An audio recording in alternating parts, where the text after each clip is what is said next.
On the right one, yeah. On the right one, yeah. On the right one, yeah, yeah, yeah. I'm not the one, I'm the right one. I walk in like a bird, cold look, clear aim. You wanna smoke, I heard it. You talk big, all wordy, all bark, no bite. You can't win this fight. I seen your hand shake when the room got quiet. I don't need a threat, I bring it, then I write, yeah, yeah, yeah. Tick, tick, hear that whistle, step too close, get the missile. Blood in my eyes, stealing my jaw. Say my name once, then stand by the law. I'm not the one, yeah. On the right one, yeah. I'm not the one, yeah. On the right one, yeah. You came for when you left with none. On the right one, yeah. I'm not the one, yeah.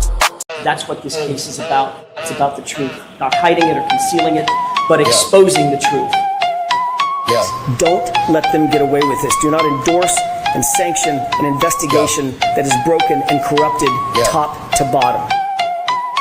That's why you stand as the guardian of justice and the protector of justice. And my question to you is, what will you do with this moment? Hey, hey, you did that, look at you go. Drop that down and now the whole room know. Big heart energy still in the show. You walk in and the whole place grows. Old school smile with a fresh new grin. Same sweet spot, let the chaos in. Cards on the table, you win again. Everybody turn when you step in. Hands up, look alive. You made the whole night rise. They've been waiting on your name. Now it burns through the frame. Let's fucking go. Let's fucking go. You did that, and everybody knows. Turn up, toast to them, oh. Let's fucking go. Big heart energy still in the show. Toast to them.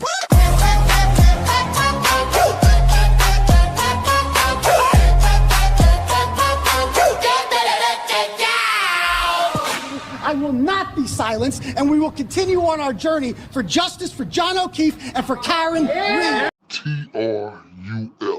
Truth. He's the mirage in the rear view glass. It's Ray from Dallas. Was he here? Was he there? Was he ever mine? Ray from Dallas? Just a trick played by time. This dude is savage as fuck. Or just a dream? What up, Ray from Dallas? Ray from Dallas, tell me true. He's fun. Hi, Ray. This appears to be a black man. Ray from Dallas. Let's take this walk. Is he real or just a dream? Falling stars or a laser beam? Ray from Dallas, tell me true. Are you the myth or the man I knew? This dude is Savage as fuck.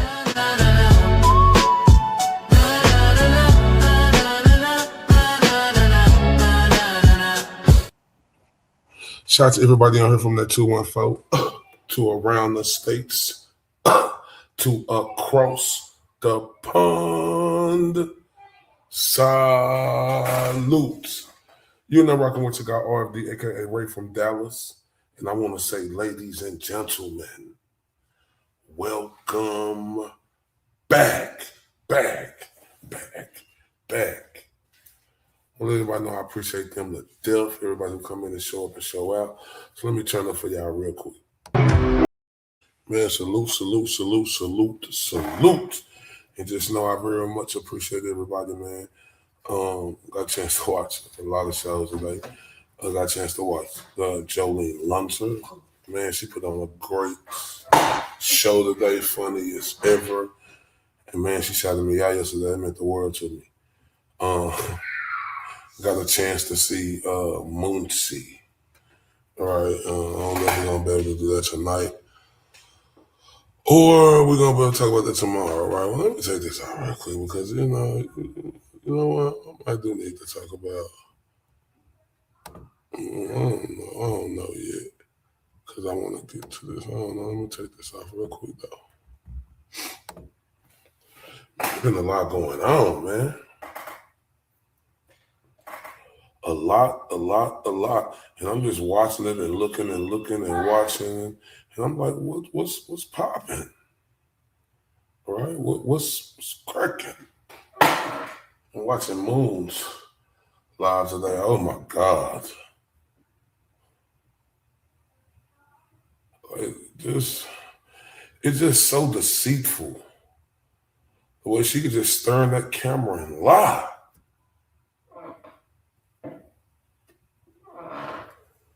It's mind-boggling to me that she could just stare in that camera and just lie about certain things. I don't know the ins and outs and details of everything, but there's certain things she lie about, and it's disgusting. To me, it's very disgusting. Now, before we get started, everybody please hit that like, share, and subscribe button. Do you understand me? And man, we're finna get into it, and we're finna turn it all the way up. But before we get started, let me play Blue Blue Curtains by Pretty Cookie.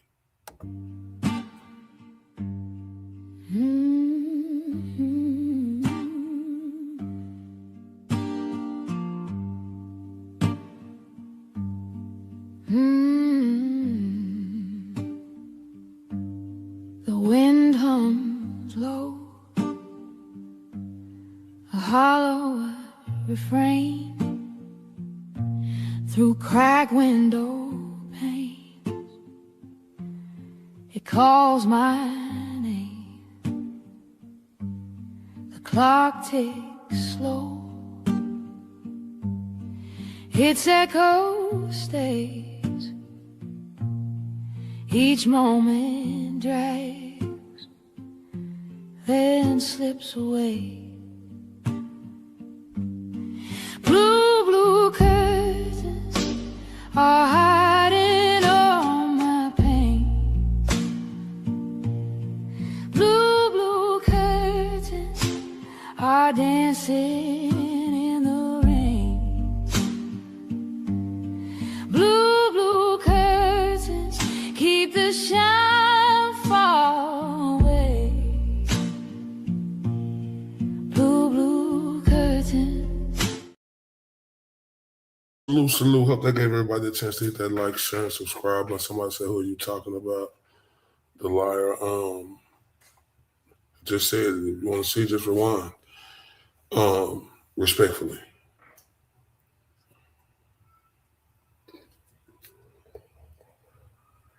So, psychiatric failure. Psychiatric failure. The shocking testimony of Dr. Tufts. Let's take this walk. Let's take this walk.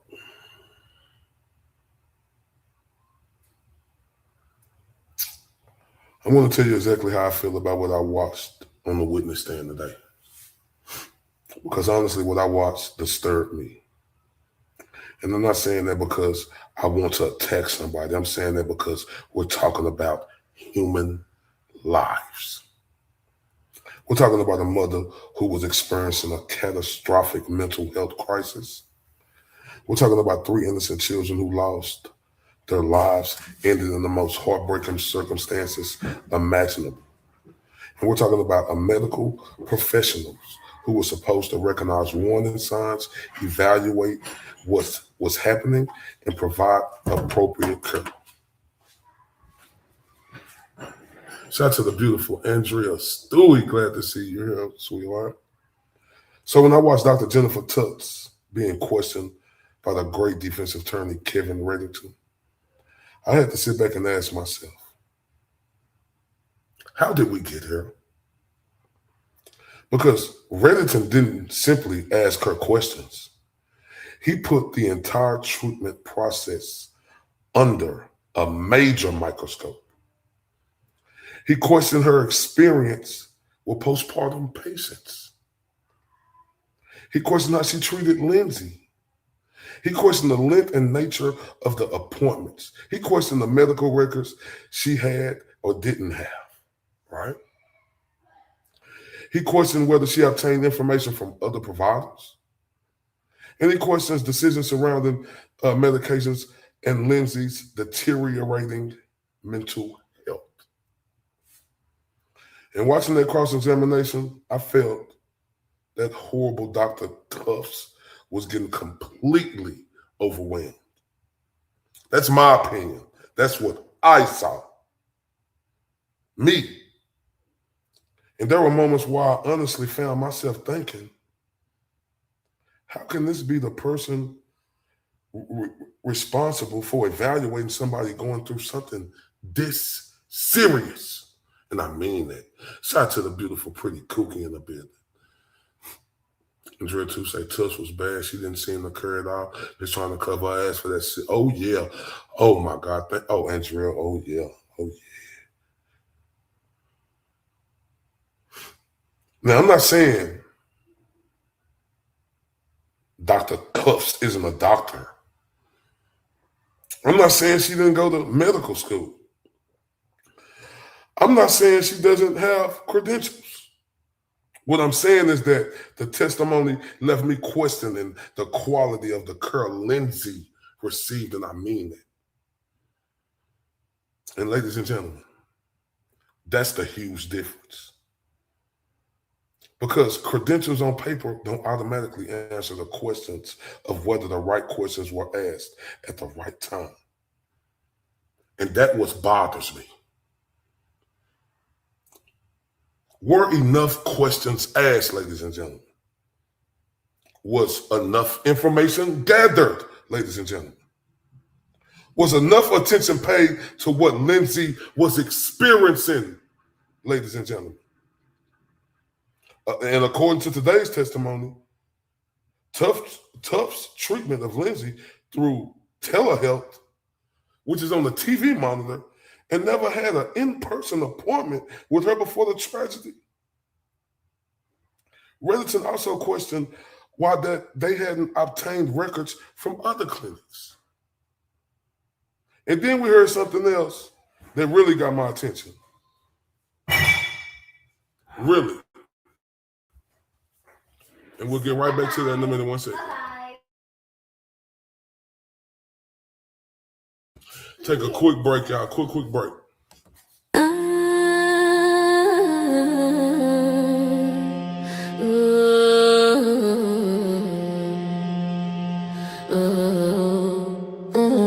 I'm not the one, yeah. I'm the right one, yeah. I'm the right one, yeah. I'm the right one, yeah. I'm the right one, yeah. I'm the right one, yeah. I'm the right one, yeah. I'm the right one, yeah. Bad, y'all, my bad. I'm sorry about that. I'm sorry about that. That's my little baby Cameron. Baby Cameron, give me 1 second, my people. 1 second. Let me 1 second. 1 second.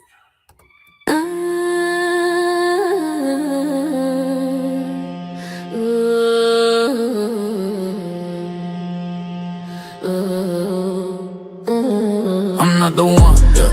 I'm the right one, yeah. I'm the right one, yeah.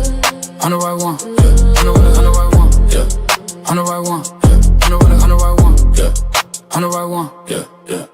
I'm not the one, I'm the right one. I walking like a bird at cold look.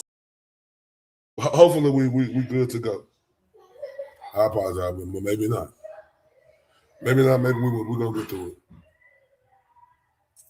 Tufts testified that she was unaware Lindsay had called a suicide hotline. And when that came out, Tufts said she was surprised. I'm not talking about surprised. That right there made me stop. Because when you're dealing with somebody who is already experiencing serious emotional and psychiatric problems, information like this matters. It matters tremendously. And I have to ask, ladies and gentlemen, how does information that important not make it into the complete picture of this patient and Lindsay? That's the question I want answered. Not because I want a villain, not because I want somebody to blame, but because 3 children are dead and Lindsay's life was destroyed too. There are no winners here. There is no happy ending. There is no going back.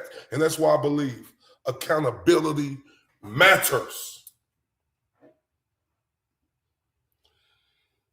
Then we got to the exchange over Tufts' old medical notes.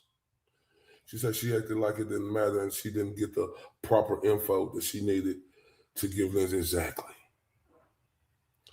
Reddington confronted her about language, her records concerning pressured speech, and Tufts essentially pushed back by saying she knew what she meant by the note, even though the defensive attorney was reading what she actually wrote. My jaws was dropped, and I was sitting there thinking, this is the medical record? The medical record is supposed to tell us what happened. It's supposed to document what was observed. It's supposed to preserve the clinical picture. So when a person wrote, the note is saying essentially, I know what I meant, while the defense is pointing to what the note actually says. I understand why Reddington kept pressing Tufts. Andrew said like it didn't matter. Yeah, he didn't get the proper. Charting is everything in healthcare. That's correct. Work nice.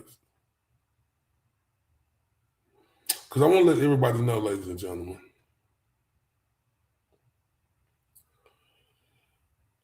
and that's where, in my opinion, the testimony became extremely uncomfortable. Because it wasn't just about Lindsay anymore. It was about documentation, judgment, communication, and responsibility. And I don't know about you, but when I'm watching testimony like this, I want answers. Oh, yeah, I seen that she was on. I want answers. I do. I don't want excuses. I don't want hindsight. I want to know what happened before January 24th, 2023. What did them bullshit doctors know? What did they not know? What they should have known? What did Lindsay tell them? What did the record say? What warning signs was there? And what was fucking done about it? Oh, okay. It was, oh, okay. Yeah, I need to see that.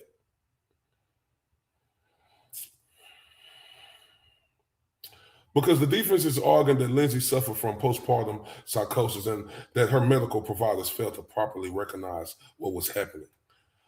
Prosecution, on the other hand, argued that Lindsay knew what she was doing and should be held criminally responsible. And that's why this testimony matters so much.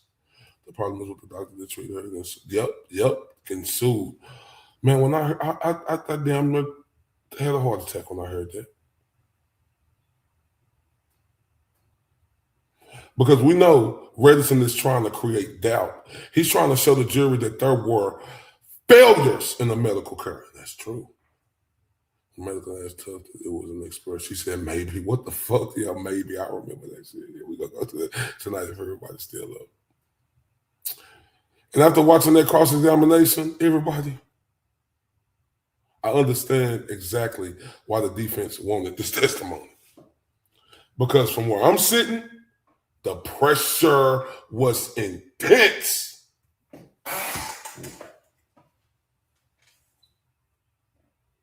And I have to say this. I felt heartbroken watching it. Because somewhere in all of this is a woman who was struggling. Somewhere in all of this were 3 children who deserve to be protected. And somewhere in all of this were medical professionals who had an enormous responsibility. So I'm asking a question that I think deserves to be asked. How long have these problems existed? Was this one bad appointment? Was it one bad decision? Was it one missed warning sign? Or was there a pattern? Ladies and gentlemen, I don't know. And neither should I pretend to know. That's something the evidence and the jury should have to determine. But I absolutely believe we're entitled to examine it. Because if there were failures, we need to understand them. If there weren't failures, then the evidence should demonstrate that too, right? That's what the courtroom is supposed to do, right? And that's why I'm not going to sit here and think that you, Dr. Jennifer Tufts, has been legally proven incompetent. She hasn't. But I will tell you this, her testimony left me with serious questions. And I don't think I'm alone. Press 1 if you got serious questions like me.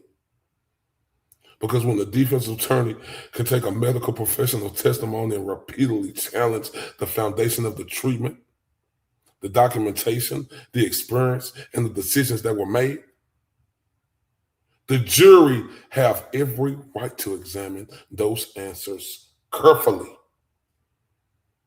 And I'm not going to keep watching. I'm not going to keep asking questions. I'm going to keep putting the evidence in front of you. Because this isn't about cheering for one side. This isn't about hating somebody. This is about 3 children. 3 children who can't speak for themselves. 3 children who will never grow up. 3 children whose mother will live with these consequences of January the 24th, 2003 for the rest of her life.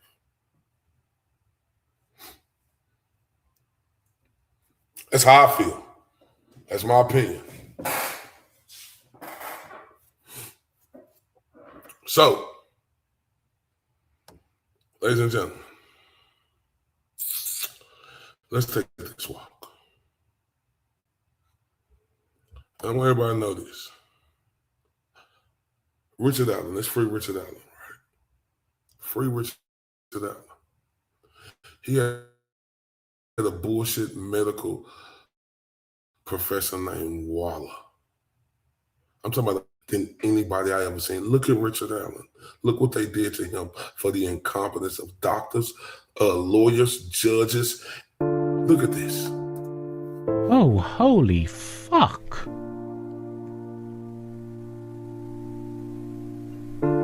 Bloody hell.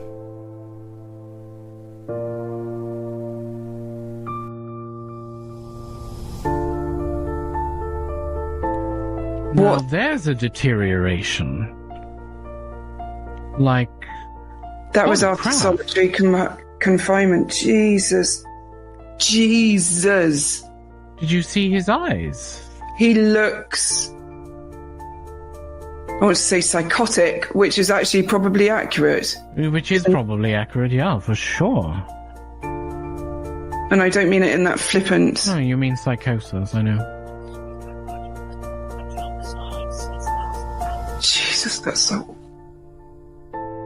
This is somebody who's broken. He's also got the eyes of somebody who doesn't know where he is or what's going on. That's just resigned to everything. Broken. Somebody who's broken, basically. You see this kind of behavior in prisoners of war, political prisoners. You saw this look in concentration camps. You see it in hostages. So this kind of thing. He looks like, yes, a Belsen victim. Yeah. I'm almost...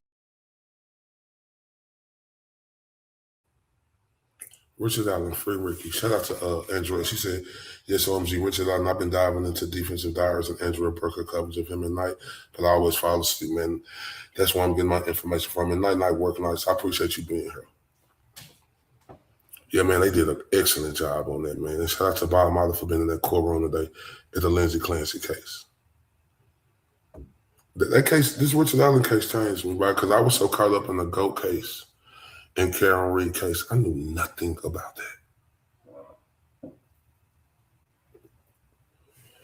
That's where incompetence, corruption, and a manufactured hit happen right in your face. Yep, Richard Allen will never be free again. What they've done to him has ruined his life forever. There's no coming back for this from him. And that's why this case done changed me, Israel. Thank you for being here. That's why this case done changed me.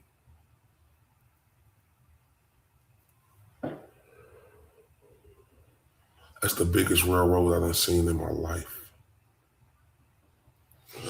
What happened to Richard Allen, right? You know why? Because the police didn't want to do their job. The damn doctors didn't want to do their job. And the piece of shit ass judge didn't want to do her job. That's why this is so important. I went into this Lindsay Clancy case, her and the prosecution, seeing them talk to Patrick, and I innocent thought she was guilty. But when the great defensive attorney, Reddington, came up there and cross-examined him, I knew immediately she was neglected. And I say that not to be insensitive.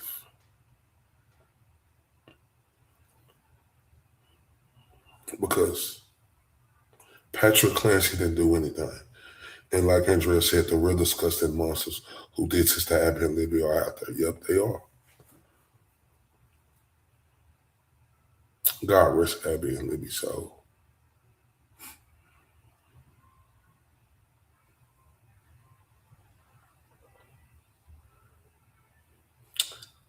The incompetence. Try to think about that. Incompetence. That means you failed miserably. She failed miserably, ladies and gentlemen. And that's why this case changed me, because this could happen to me, you, and you. But after her and Reddington cross-examined him, she was neglected. Not putting no blame on what happened to the children, but negligence played in this, not just from Patrick, which it's not his fault, but he was negligent. It played it with the doctors, it played it with the mother and father, just everyone involved. Because one thing I've been noticing, she was crying out for help. And I feel so bad for Patrick. Well, I'm like you. Knowing he left the babies with Lindsay.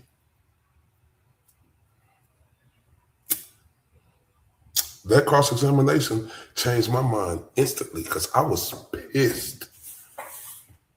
Because, you know, you got 3 kids. I had a son die 5 years ago, right? And he died at birth. So me thinking about children, that's a soft spot, right? And I could probably say I went in with one eye closed, right? Probably already lean into that side. I'm a human.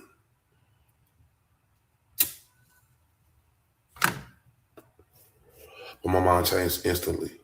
Like the beautiful Andrea Stewart say, it's all negligence. This was negligence. Oh, you know what I say, and thank you very much for saying that, but I think God don't make no mistakes. Yeah, it's tough, but my faith in God, I know he don't make no mistakes. It's tough every year that he come around, but I know he don't make no mistakes, and I'm right.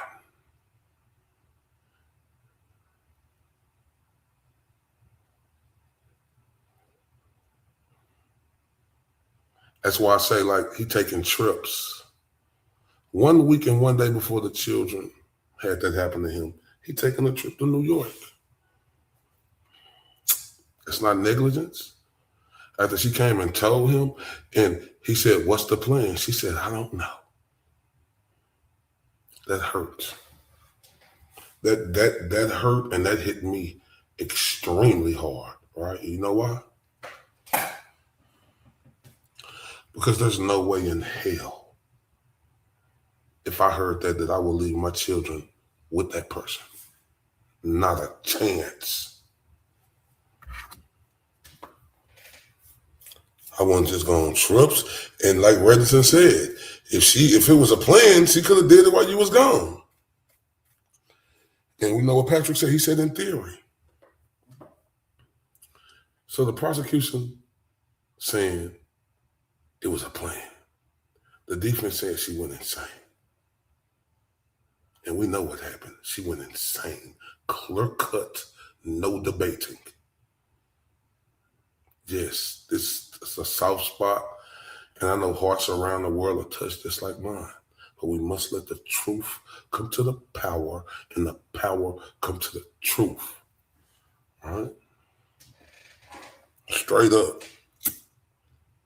Because this is the reason why I'm in this community, for injustice and corruption.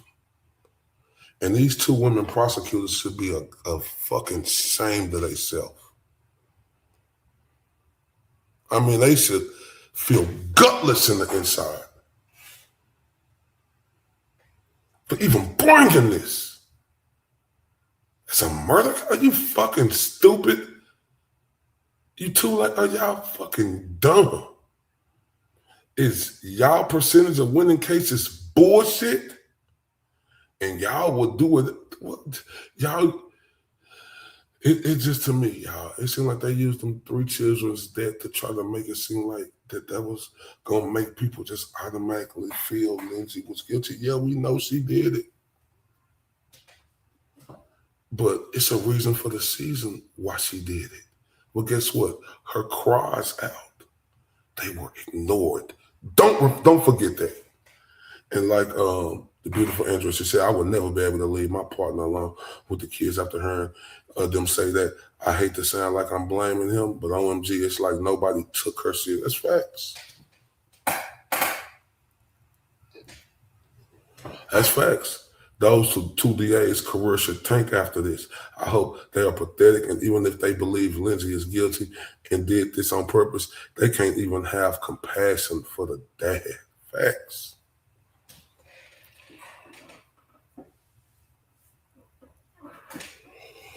And that's what I was stating when I first started doing this.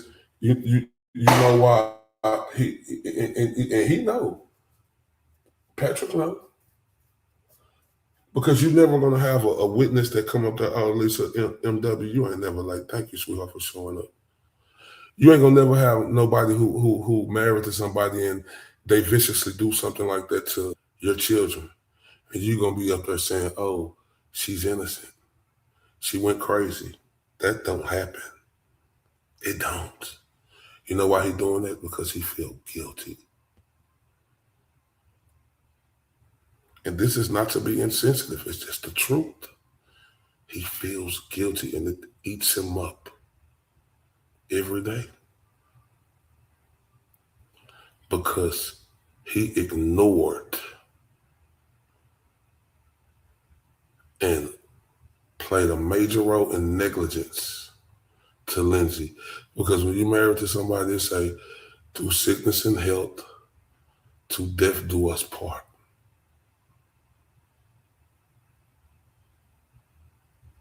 It's just the truth. This ain't no blame game. We just telling the truth. Feel bad for Patrick. It didn't happen out of nowhere. There were so many signs and they were all ignored. Written off as nothing. Facts, Andrea. Facts. Facts. And like I said, when I first came in, you know, I was like, boy, I was leaning prosecute. Soon as Reddington cross-examined Patrick, I say, how did this even come to trial? What stupid idiot doofus thought that this was okay? Who signed off on this? And I say, fuck all you who signed off on this. Y'all were the problem. Dr. Goddard, bullshit. Dr. Tufts, bullshit. They need to be fucking prosecuted. But I got a lot of shit to talk, all right?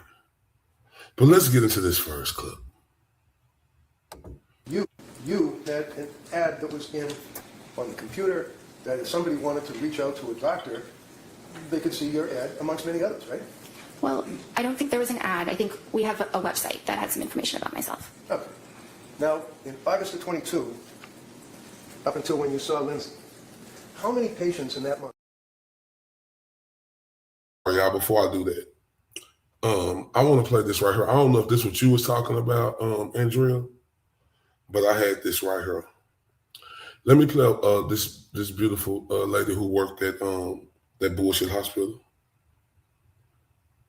Yep, yep. And she's gonna explain the bullshit hospital. I'm a Massachusetts social worker, and I also worked on the exact inpatient unit at McLean for nearly 8 years.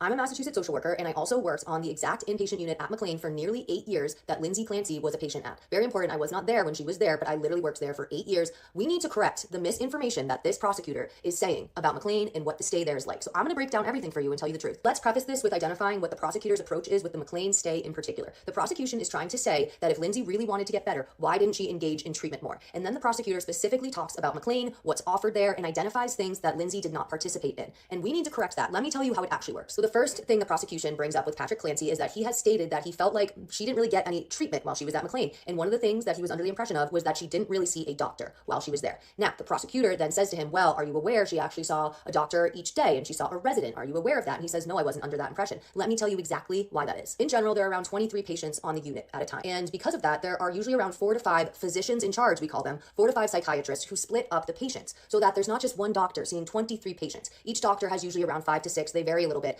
but they are limited, and that 23 patient population is divided up and it's split amongst doctors. When a patient is admitted to the unit, they are specifically assigned 2 clinicians. One is a psychiatrist and the second is the social worker. You are literally told as a patient, this is your treatment team. This is your doctor. This is your social worker. With that being said, legally, every patient needs to be seen at least once a day by a doctor. So on the weekends and on the holidays, when the physicians in charge, the regular physicians who are working there, are off because they work weekday hours, on the weekends and on holidays, the patients still need to be seen by a doctor. How that works is that there is one doctor who comes on the weekend and holidays, and he or she sees every single patient on the unit, okay? And if you think about it, there's a reason that the doctors who are there during the week are only assigned 4 to 5 patients, because you cannot spend a long amount of time as a doctor with 23 different patients. So the job of the weekend doctor, as we call them, the holiday doctor, is literally to just go quickly check in with every patient. It is not a lengthy meeting by any means. So this idea of the prosecution saying, well, she actually did see a doctor, so that was kind of a lie. She saw a doctor. She didn't see her doctor. Now, moving on to the next part. The prosecutor also says to Patrick Clancy, well, are you aware that there is actually one-on-one therapy offered on the unit every day? This is what really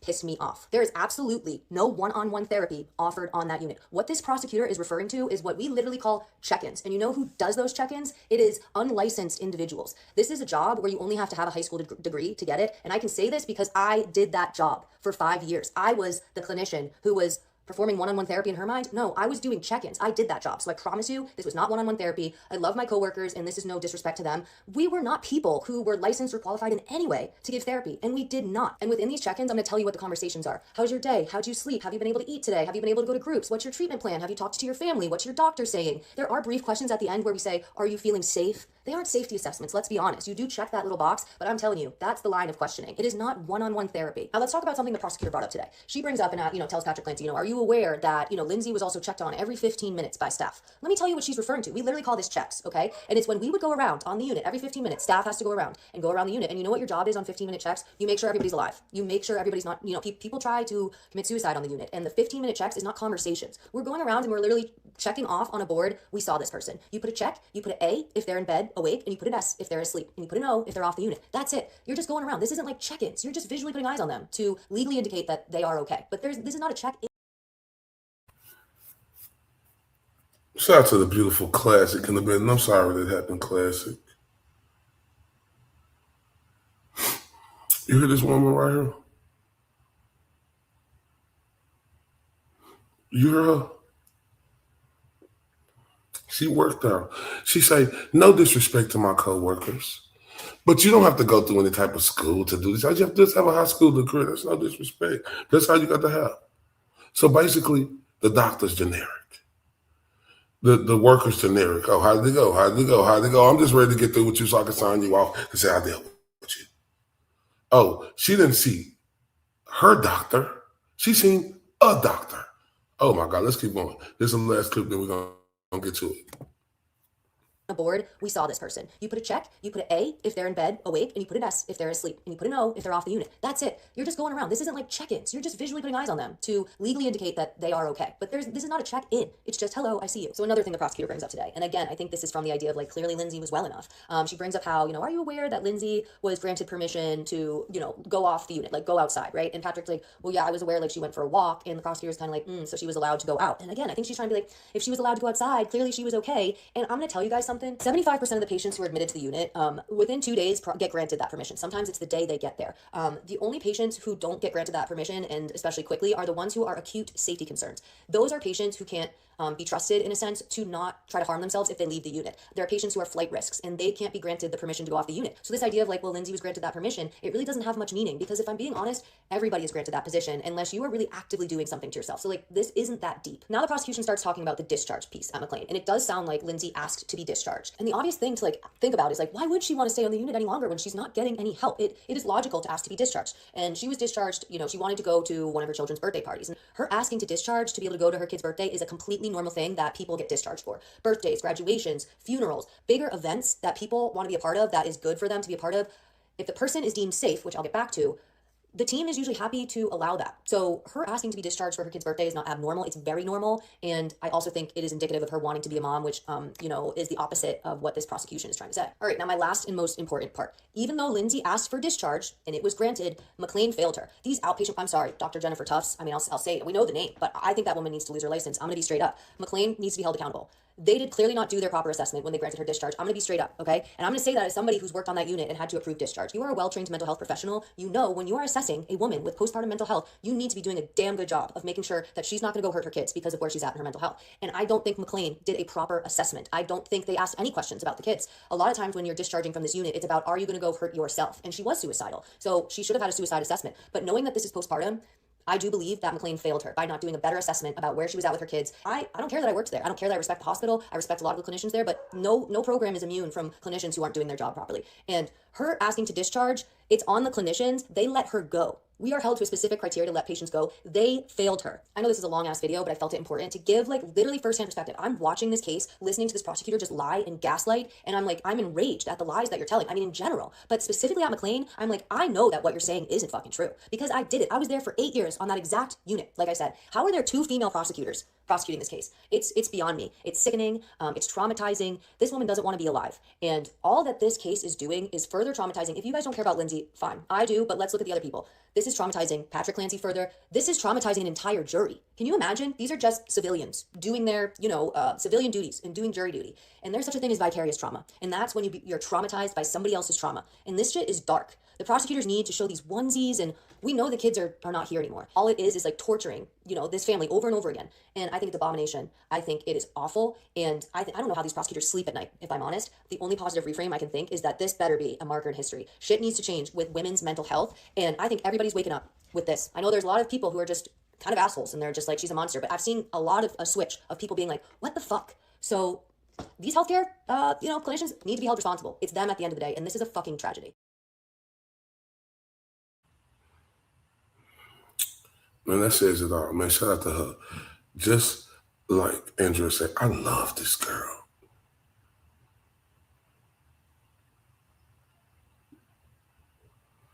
This is absolutely stunning. Mind-boggling. This makes me sick to my mother, shut your mouth, stomach, right? Dr. Tufts, you piece of, you POSU. You see, and this is why I tell y'all,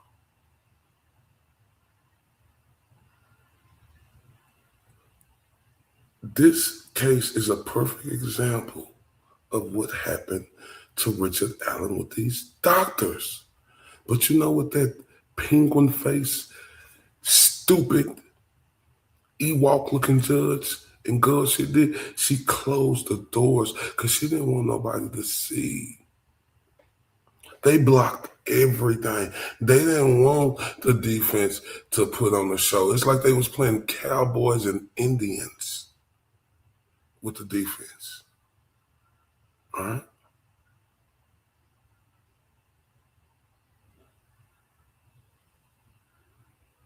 Let's go to that first clip. I'm sorry, y'all. You had an ad that was on the computer that if somebody wanted to reach out to a doctor, they could see your ad amongst many others, right? Well, I don't think there was an ad. I think we have a website that had some information about myself. Okay. Now, in August of 22, up until when you saw Lindsay, how many patients in that month or so had you treated for postpartum psychosis? How many patients in a month up until that month? I'm asking you about when you started working in August of 22 for Astor, and you are now on your own as an employee. How many patients had you treated before you saw Lindsay Clancy for postpartum psychosis? Well, in the span of 1 month, I would say none because it's a very rare disorder. Okay. But it exists, doesn't it? Absolutely. And one of the things would be the voices that people hear, right? That is a symptom of psychosis, absolutely. And that's legitimate, isn't it? It is a legitimate diagnosis, absolutely. Not the diagnosis. People that have postpartum psychosis hear voices, do they not? Many do. The disorder can manifest differently in different people, but yes, many people do hear voices. How about postpartum depression? How many people in that month or so before you met Lindsay did you treat for postpartum depression? In the span of 1 month, it's really hard to pinpoint that. Maybe a couple. Maybe a couple? And do you recall how long you treated them for? Again, it's hard to really pin down the individuals in a short span of time. Can you tell the jury what you put in your ad or in the Astor website that you indicated that described you? I don't recall. Well, one of the things you did is that you said that you basically were a specialist in postpartum, people that have postpartum psychiatry. You indicated that on your website, didn't you? Are you able to read the actual document? I don't remember exactly the wording. Well, you've been working now for how many years now? 3 since you saw Lindsay? Or more? Almost 4, yes. You haven't changed your ad on the website, have you? I have not personally, no. And you've read it probably a bunch of times, right? I've read it a couple times, but I don't spend a lot of time on my website. Okay. Do you recall that you indicated that you were specializing in any particular aspect of psychiatry? Yes. It probably includes a special interest in women's health, in perinatal psychiatry, in trauma-related disorders, anxiety, and there may be some other things that were mentioned. Yeah, like women that have babies and they're suffering from postpartum depression. Right? Absolutely. You advertised that after a month working for Astor, right? That's listed as one of my interests, definitely. And again, forgive me, how many women did you treat for postpartum depression in that month and a half before you met Lindsay? I don't know, maybe a couple. But I've treated many of them in the residency, which was just immediately before. So when a person needs to see a psychiatrist, generally they're not well. Is that fair? Some are not well. It really can vary. So when someone comes to see a psychiatrist like you, it's because they need help, right? Yes. And when they come to you because they need help, for example, with Lindsay Clancy, she came to you because of your ad, right? Or your website for Astor, what you said about yourself. I don't know exactly how she found us. Well, do you know why she came to see you? I'm not sure exactly.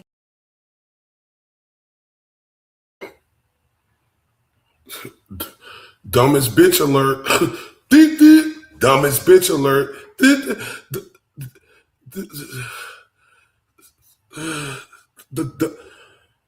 The dumbest fucking bitch alert. Like Class can everybody saying, this bitch need her license taken. This bitch need to be criminally prosecuted. Talking about the interest. Want to act like the bitch didn't know about her website. That's what she doing. She trying to act like she didn't put out this information. Dumb bitch alert. Dumb bitch alert. I hate hoes like this. Fuck this bitch. Fuck this bitch and fuck Dr. Goldhart. Fuck both of them bitches. And I mean it, and I'm not taking it back. Fuck them whores.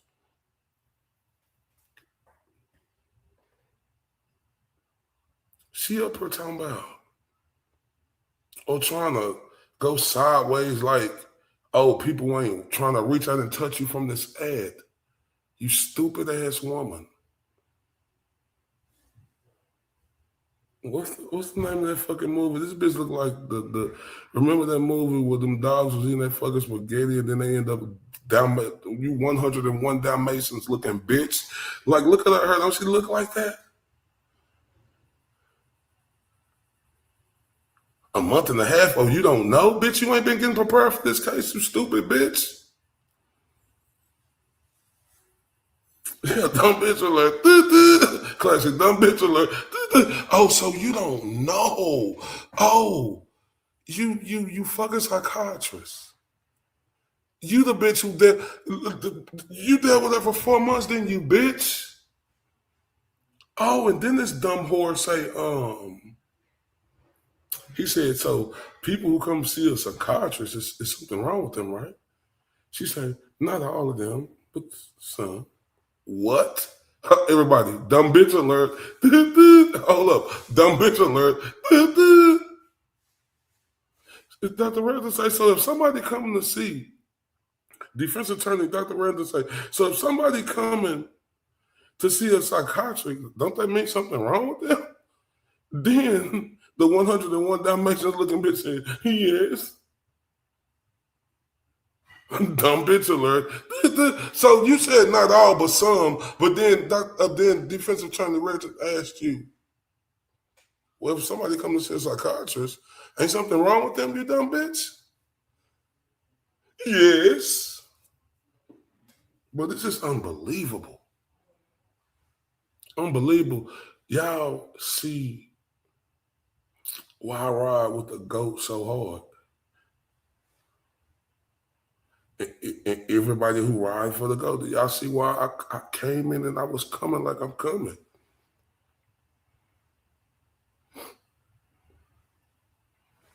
See, this the type of shit right here is injustice and corruption. But the GOAT ain't got time to pay attention to nothing really because he fighting the fucking case of his life.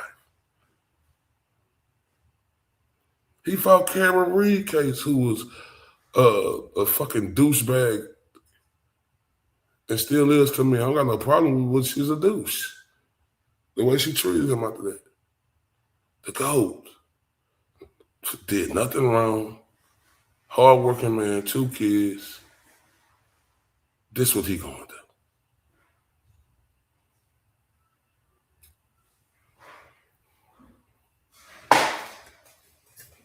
None of y'all see why I go so hard for the GOAT.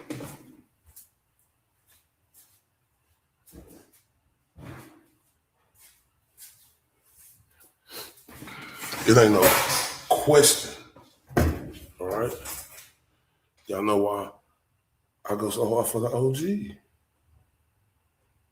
And everybody who in this mix, right? You know, it's, you know, like watching this, it's not fuck anybody, you know, like who going against the GOAT. This shit, like watching shit like that, it's just starting to piss me off more and more, right?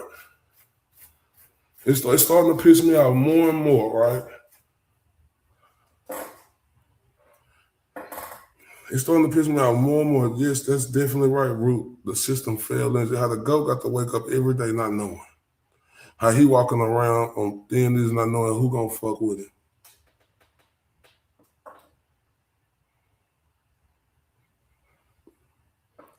Then you got these people out here who trying to cause problems with the GOAT right now at the most important moment in his life. All right? It's disgusting. It's disgusting. And that just show you, and I understand why people say now they love animals more than humans. I get it.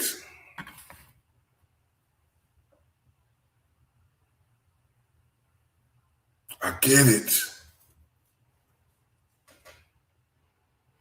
That's why, you know, you see me steer away from that, especially when all this stuff went down again now. Because it happened within the community. I ain't getting into it because it's community business, what happened with the Golden Machado. Right? Stay out there. I was trying to heal the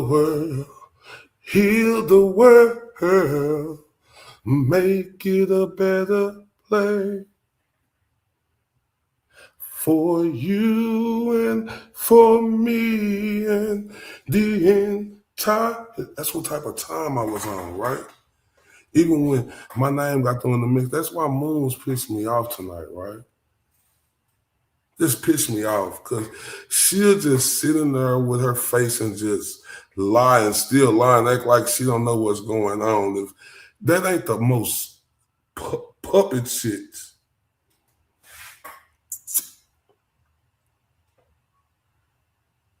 I don't know what it is because you could clearly tell she getting played like a puppet.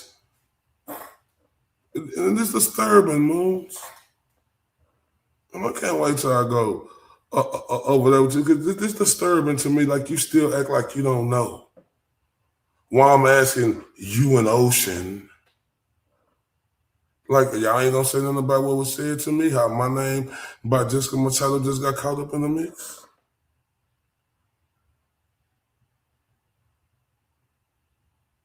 And I still didn't have no problem with Jessica Machado. It was aimed at them, right? And look, because the reason why I was aimed at them because they were steady trying to go at people on this and other stuff and say stuff about this. They would attack everything else, but they wouldn't attack that. It's kind of making sense what Ocean's saying now. I know people don't care for Oceans and everybody can feel how they want to feel. But go back and look at that show. Because I was on the other day. I ain't run from it. I ran to it. Me, Catherine was there. Ruth came in the building. Remember, Ruth was there. I was there. The general was in the building.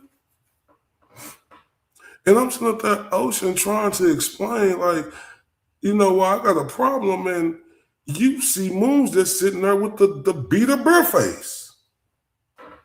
Fucking disturbing, man. It was disgusting.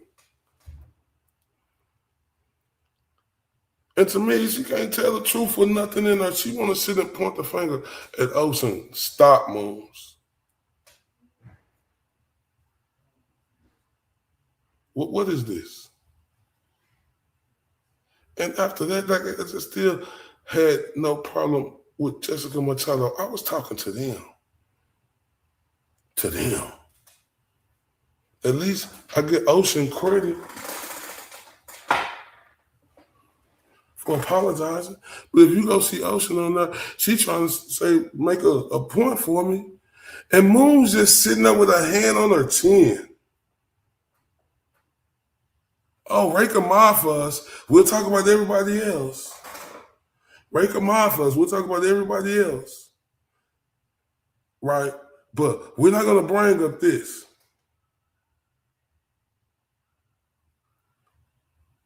Yeah, yeah.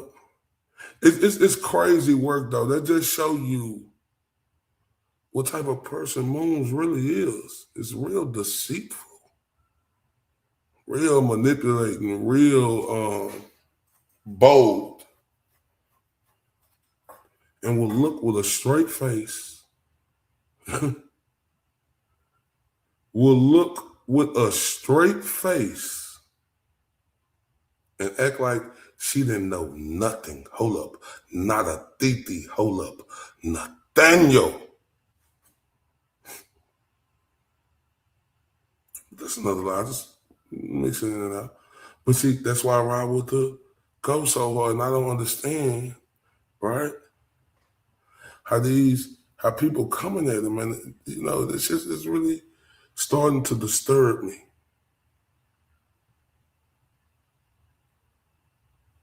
Yeah, it's just starting to disturb me. I know, Ruth.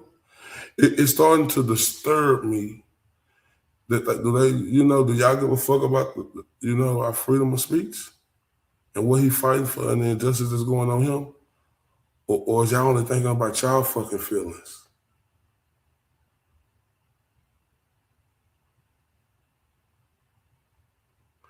It was disgusting seeing that chat tonight. Oh, I wish I wouldn't have gave the girl $50. Yeah, I bet you wish you wouldn't have rubbed the horse nuts either, did you, the people who were saying that?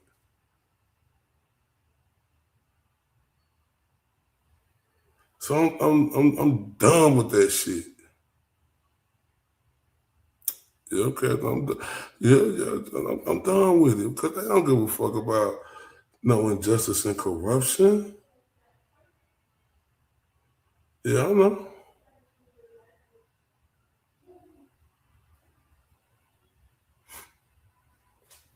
It's clear.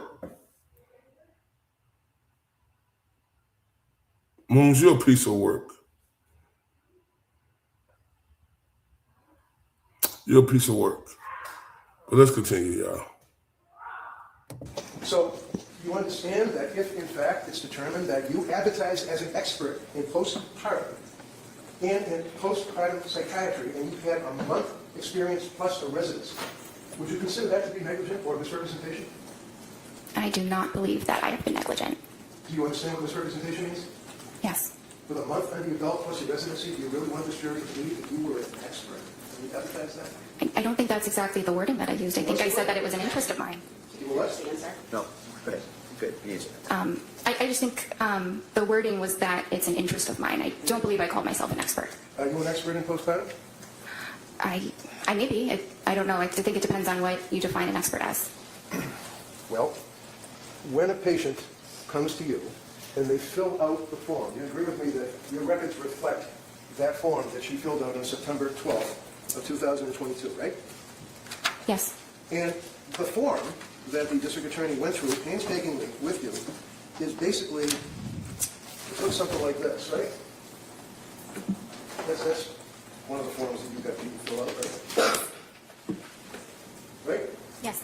You see the little check mark? Yes. Who puts the check mark in there? The patient.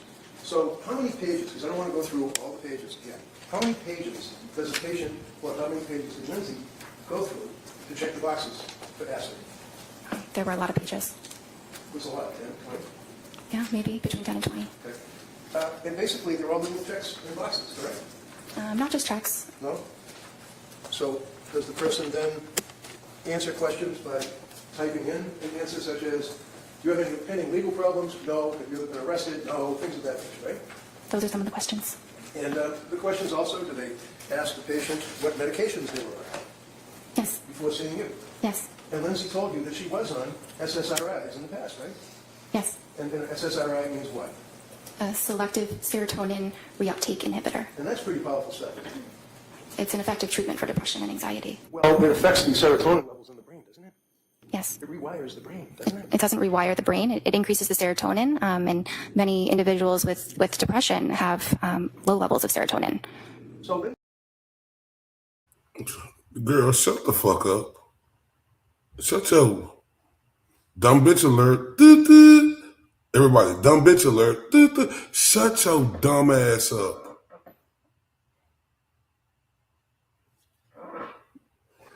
Okay, Andrea Stewie, love you to death for coming in. She need to shut her stupid ass up. Right? I didn't say I was an expert. You didn't? I said that was an interest of mine. A fucking interest? Bitch, are you out your goddamn mind?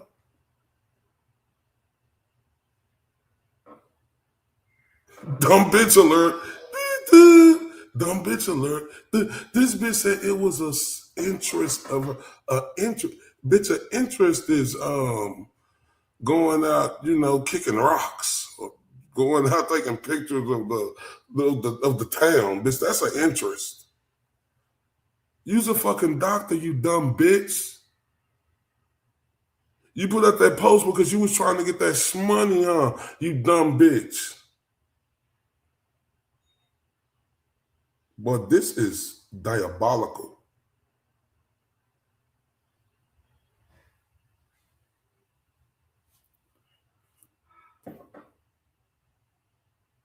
Diabolical.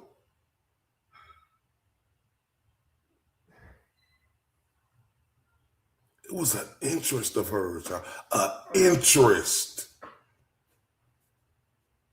Oh my. Oh, let's continue. Serotonin. So Lindsay told you that she had been prescribed an SSRI when she was in nursing school. Is that right? Yes. What was the SSRI? Prozac. And how long was she on the Prozac? I'm not sure. Never asked. I probably asked. Probably asked. Isn't it true? Don't you guys have a saying that if it's not written, it didn't happen? You take copious notes, do you not?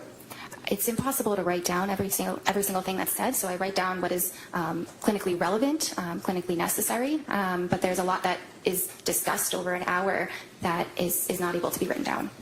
Such as the fact that a person was on an SSRI when they were in nursing school is not an important fact to find out. Oh, no, that's important. Sorry. No problem. I'm not doing, the Sophie Cunningham at you. I'm just asking a question, that's all, and you can answer it, okay? How about if she had a reaction to Prozac? I asked her about the Prozac. Is that written in your notes? Yes. And what did she say? She said that she took it for a period of time. She didn't mention any side effects. Oh, she didn't tell you that she had side effects. I see. So when a patient comes to see you with a month under your belt and they're sick and they're looking for help, you wait for them to volunteer facts to you?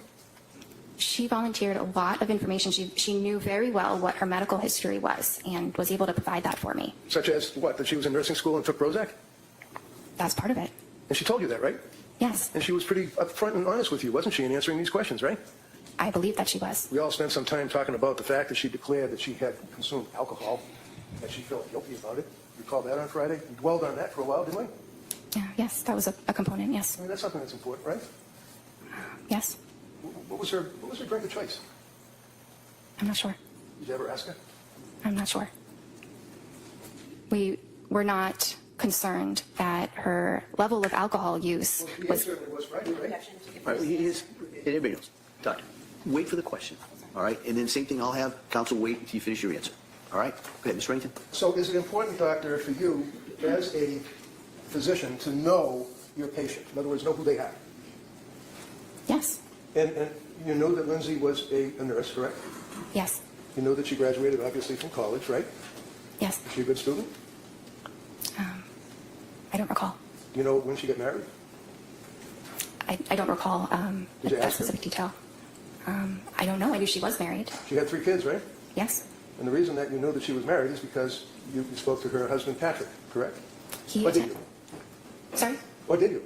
He attended one of the appointments, and I spoke with him on that date. Ah. And did you say hi, how are you? Did you handshake when you came to your office? It was telemedicine. It was what? Telemedicine. Telemedicine. Is it fair to say that after, 14, you said to the jury, 14 appointments that you had with Lindsay during that period from September till January? It's 14 appointments? Yes. Every single one of them were by telemedicine, weren't they? Yes. Until you came in this courtroom Friday, you never saw this woman in person, did you? Correct. Were you ever...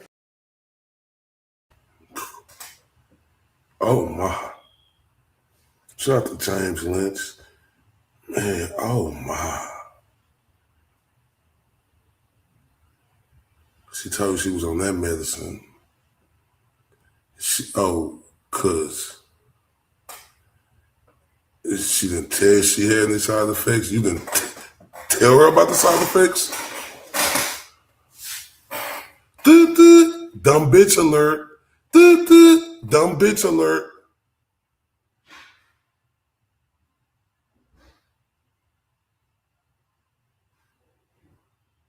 She didn't give a fuck. She didn't give a motherfuck. And this fucks me up when I found out they was doing it through the fucking computer.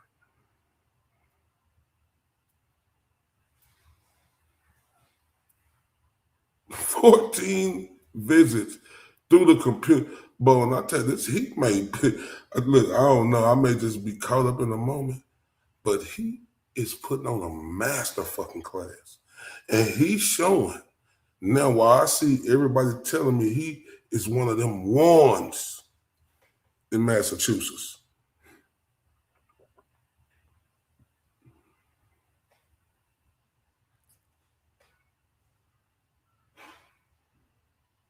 Not in person.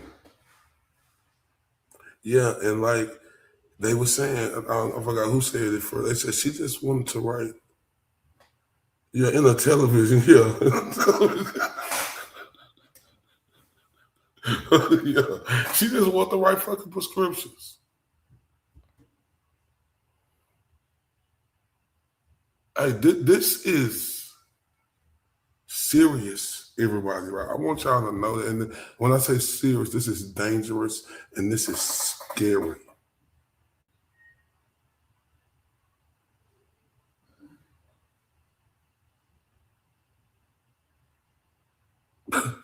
Reddington, like, you dumb bitch. Was she married? Shaggy? That's how I heard the 101 Dalmatians looking bitch say, Shaggy? She didn't know a motherfucking thing.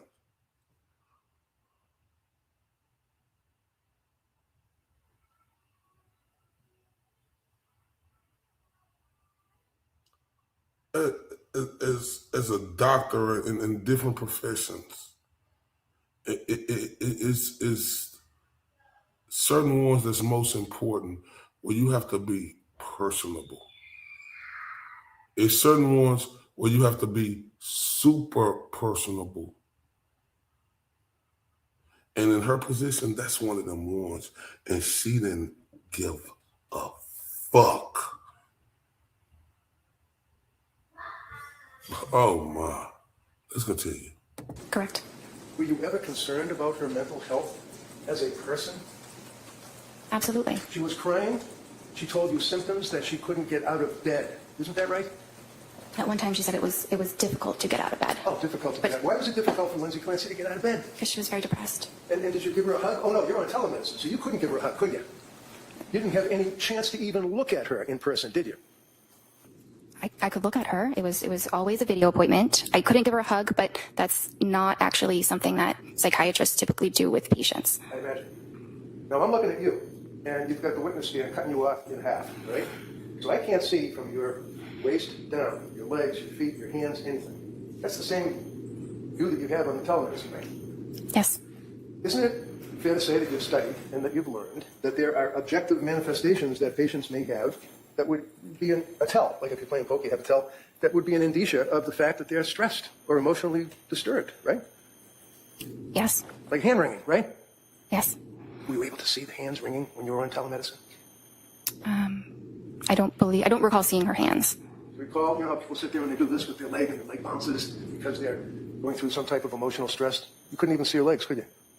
I couldn't see her legs, but I knew that she was under stress. So when she came to you, September 15th, I believe, is the first time that you all actually discussed her condition, correct? Yes.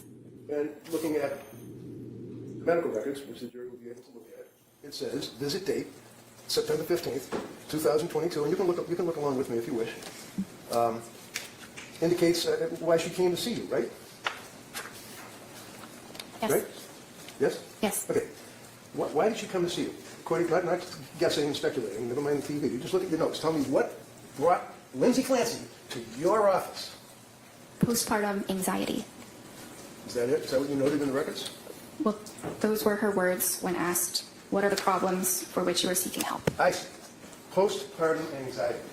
Now, as a psychiatrist, meeting with this young woman after a month or so of working as a psychiatrist or pastor, there are tests that you administer to a woman who's in postpartum to find out what type of anxiety they have, right? Well, there are some screening tests, but the most important thing is what the patient tells you and what my assessment is in the session. I see. And that would carry through the Tufts evaluations for all 14 of those meetings, is what the patient tells you, right? Yes, and what I observe in the session. Through the television? Through the computer. What, if you can tell me? Oh. Are you kidding me? Boy, defensive attorney of Reddington, oh my. All them 14 visits was through televised, right? When she was telling you about that, were you able to hug her, reach out and touch her and hug her? The 101 Dalmatians looking bitch said no. Shut up. All you could see is the waist down. Like he say, we could see now with you sitting on the stand. When I say, dumb bitch alert, dumb bitch alert.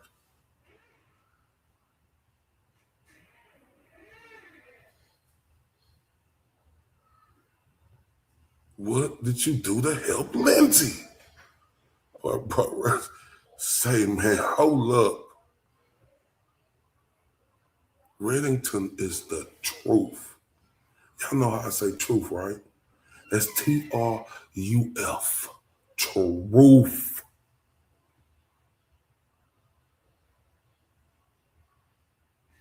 Oh, my.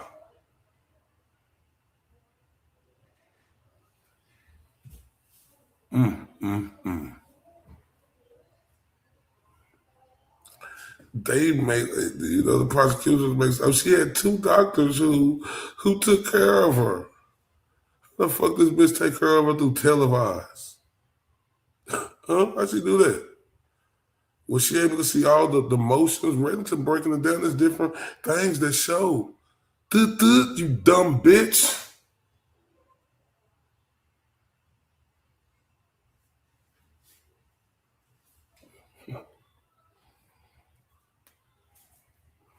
See, this is what I'm talking about right here. This is the shit that's important. Man, shout out to Canada. Oh, Canada. Oh, Canada. Well, shout out to Canada, man.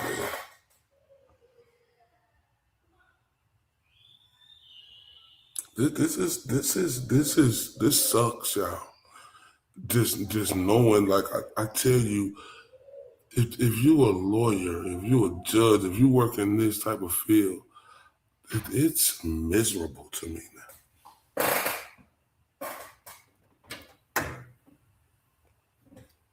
To know that prosecution will put on this. Oh, Canada, oh, Canada. Hold on, shout out to Canada, man.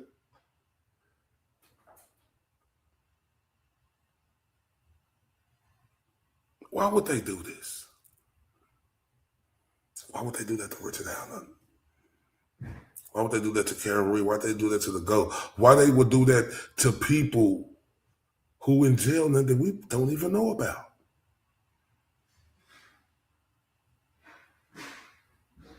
Why?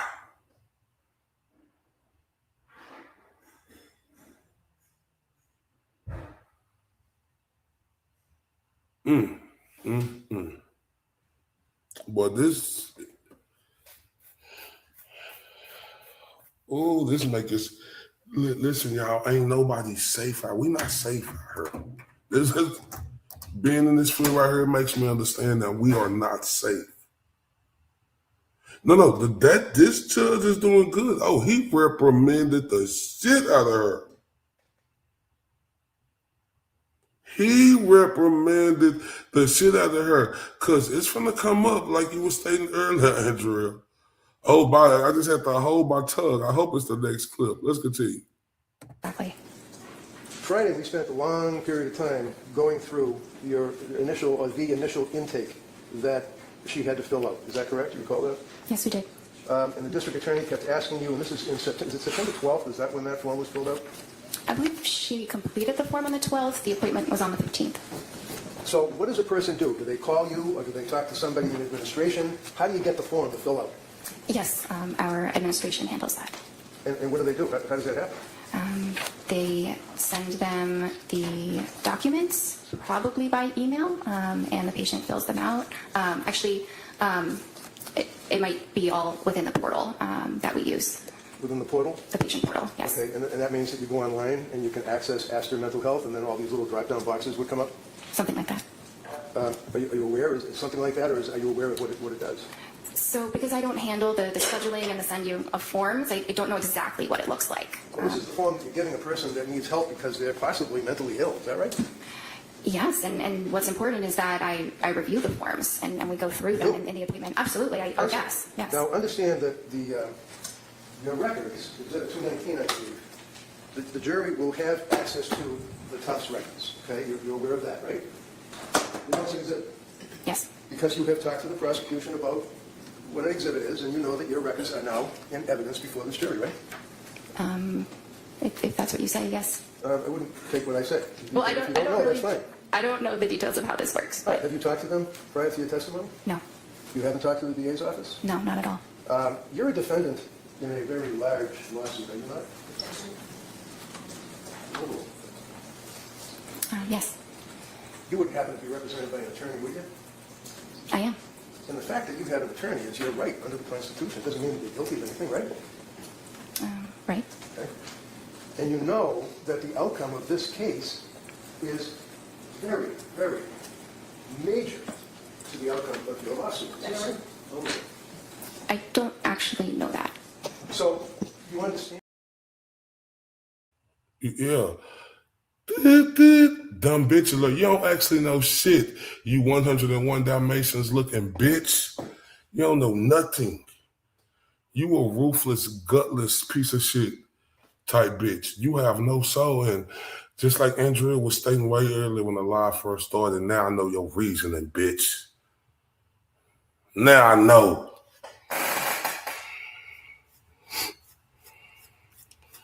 Cause y'all, you got a fucking big time lawsuit you involved in. Shout out to Savage daughter too. Hello, beautiful. And look, I heard somebody say that Kevin Reed reached out to the GOAT. Thank you. I hope that's the case. That's great. Savage daughter too. Salute.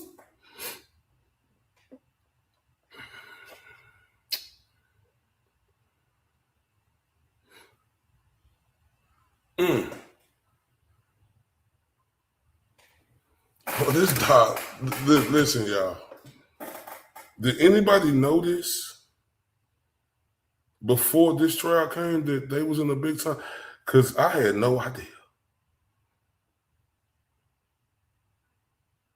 I don't know if it's Lindsay who's suing Root, but so we had no, oh my God, this is diabolical. Oh.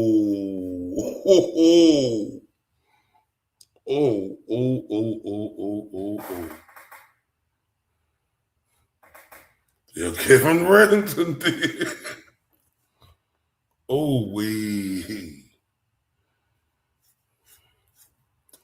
Like defense attorney Reddington said, the outcome of this case, just like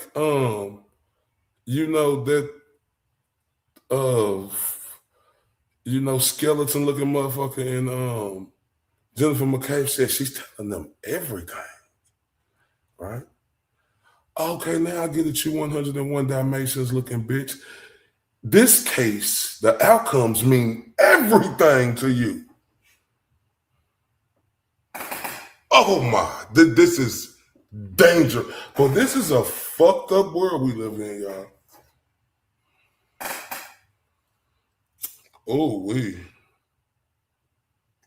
We in a fucked up world. This is fucked up.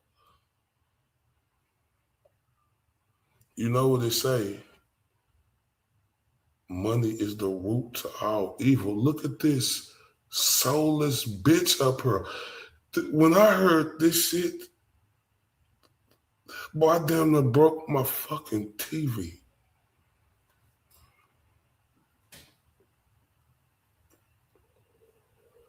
Oh my God, ain't that right, Cat? My word, we can't get out of MA with all of this. Whew. That's why classes say they won't answer anything. This is absolutely diabolical. And do y'all see now, right?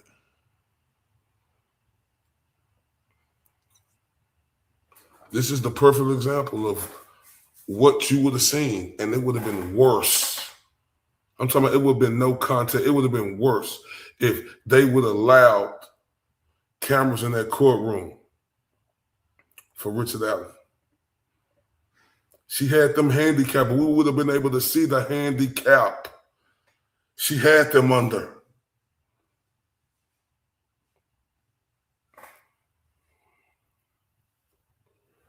This what Richard Allen had to go through, y'all. He had bullshit-ass doctors like this, like that off-brand tinky-winky, hillbilly-looking bitch in Walla.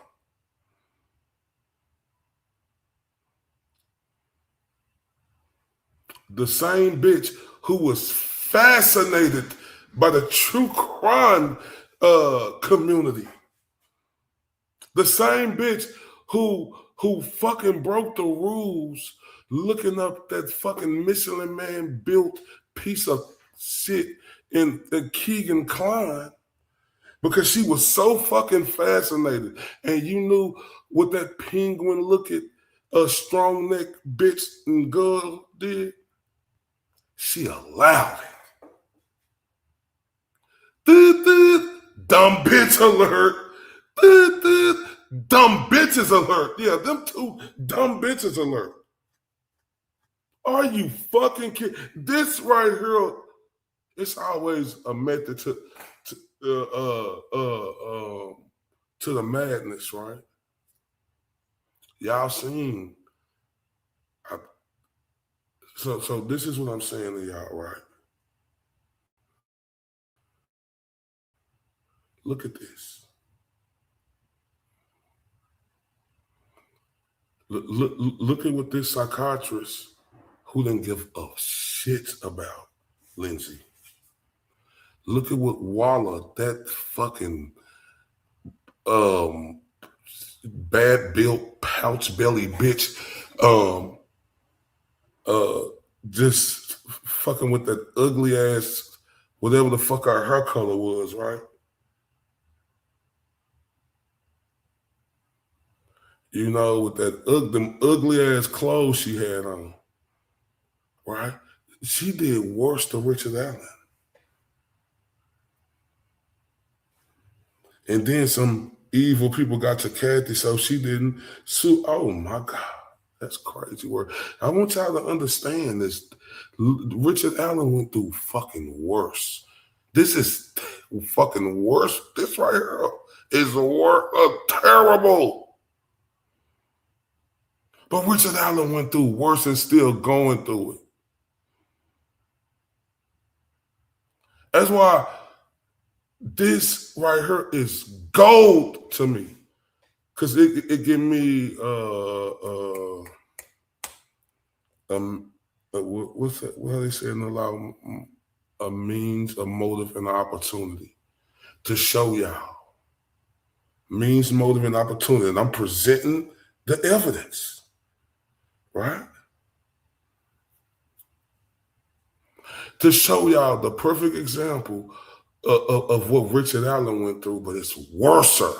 I couldn't fucking believe this shit right here just got through it in our fucking back pocket today. Shout out to all the OG cranks. I'm a junior crank.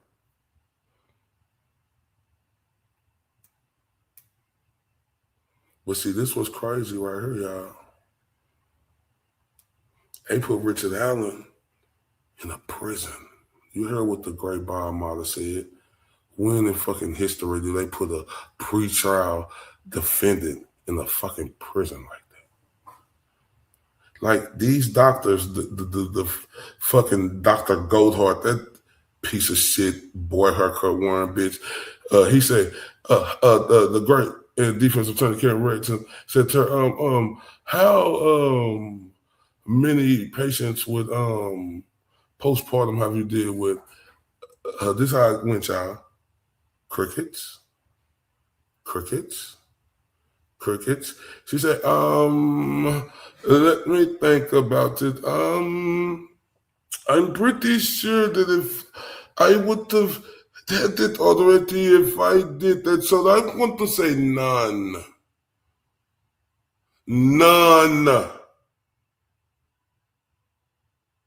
That dumb bitch, dumb bitch alert in fucking goat shit. That's what I'm gonna call her, goat shit. And I'm gonna call her I'm gonna call this bitch goat shit. And that motherfucker, she's never fucking dealt with a person who had postpartum before? Are you fucking kidding me? And then she tried to play it to the jury, but she was just under so much. She could have said, I want y'all to think about this, y'all.